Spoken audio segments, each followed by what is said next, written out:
Ujambo mtazamaji wa Issa News mahala popote ulipo, karibu ili niweze kukupasha yale ambayo yamejiri humo nchini. Naibu wa Rais Kithure Kindiki ameweza kuwa na wakati mgumu eneo la Othaya, kaunti ya Nyeri, ambako aliweza kuhudhuria hafla ya uwezeshaji eneo hilo, ambako aliweza kuzindua ujenzi wa uwanja wa michezo wa Othaya baada ya wakaaji wa eneo hilo kuanza kuimba wimbo wa One Term kwenye mkutano huo. Kundi la vijana liliweza kujitokeza na kuanza kuimba wimbo maarufu One Term ambao unatumiwa na aliyekuwa naibu rais Rigathi Gachagua.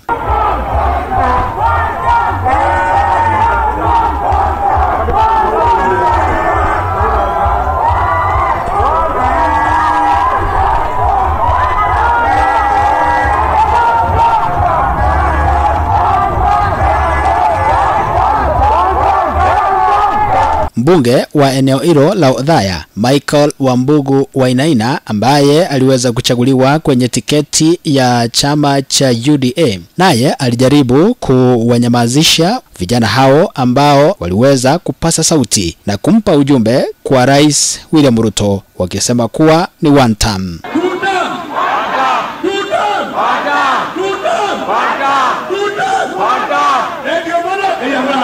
Kindiki aliweza kuwakosoa waandamanaji hao na pia aliyekuwa mtangulizi wake Rigathi Gachagua, huku akimshtumu Rigathi Gachagua kwa kutumia vitisho haswa kwa viongozi wa Mlima Kenya ambao wanashirikiana na serikali ya Kenya Kwanza. Viongozi waheshimu viongozi wale wengine. Uwezi kuwa ati wewe peke yako ndio mwerevu, ndio mjuaji, ndio kila kitu, na viongozi wengine wote ati ni kumbafu. Au viongozi wengine hakuna kitu wanajua, wewe ndio unajua mambo yote. Kwani wewe ni Mungu? Usiwe na kiburi na kujifika kifua akujui mambo ya kesho. Heshimu viongozi wote, MCA, MP, kila mtu, governor, senator, kila mtu ako na jukumu.